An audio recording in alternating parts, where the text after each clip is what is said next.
talk about ritual, because that was something I saw in your work, David, not just here, and ritual, repetition, and kind of obsession in a way that you had this project before and after, where for a year you take a photo of yourself before you went to bed, and then one after you woke up.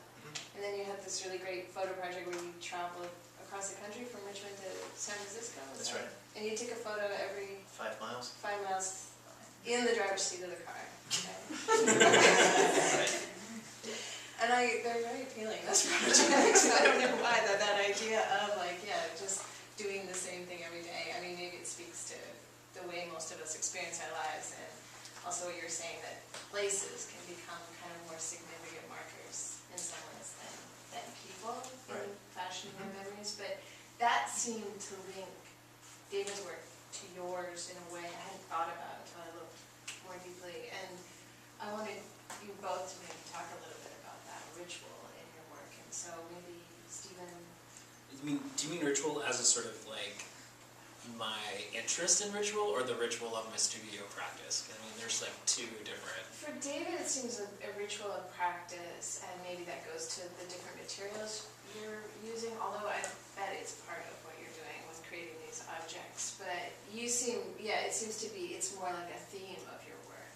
Yeah. But you can disagree or no. tell me. I mean, I'm really interested in like ritual as like, and I mean, it's so vague to say ritual. There's so many really specific points that I think coalesce in my mind of all these like disparate places of this image behind me, which is like a Central American ceremony where the men in the town don these really ostentatious, bejeweled masks, and they almost look like burqas, but they're not. It's just this sort of, they're actually more like executioner shrouds, but there's these sort of crossovers in those sort of cultural constructions. And then there's this, and then I think I like when those things come together.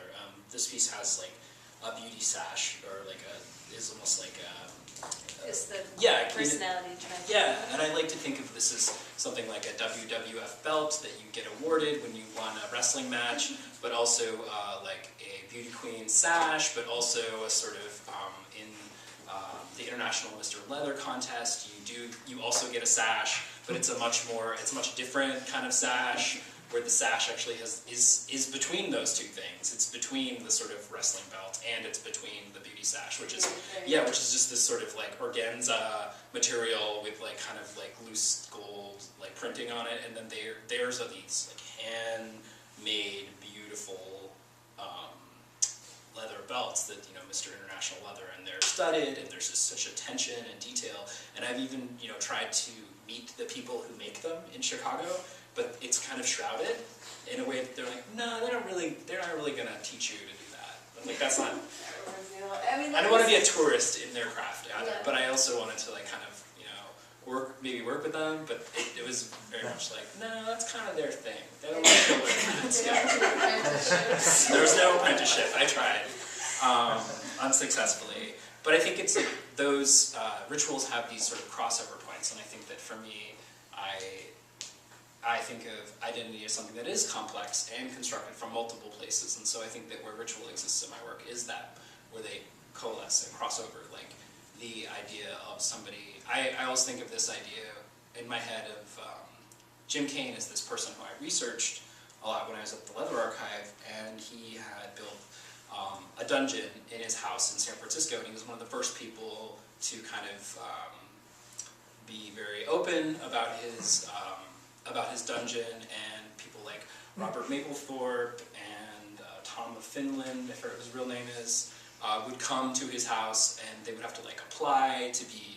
players, and there was a whole process of initiation, which is a culture that I'm not part of, but I mean that he built this whole thing in his house. There's an incredible amount of craft involved with it. Mm-hmm. In my head, it was like this sort of I was like, oh, that's just like my dad's awesome workshop that he has, that like, there's an initiation process that I would go through where I have to like kind of do this and watch him work on stuff, and then maybe I can like participate a little, but I mean it has those, for me there's these crossovers where those things are existing in the same places but are being constructed differently, and I think that that's why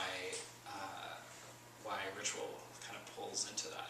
There's different ways in which we have daily rituals, we have cultural rituals, and they're often have very different purposes.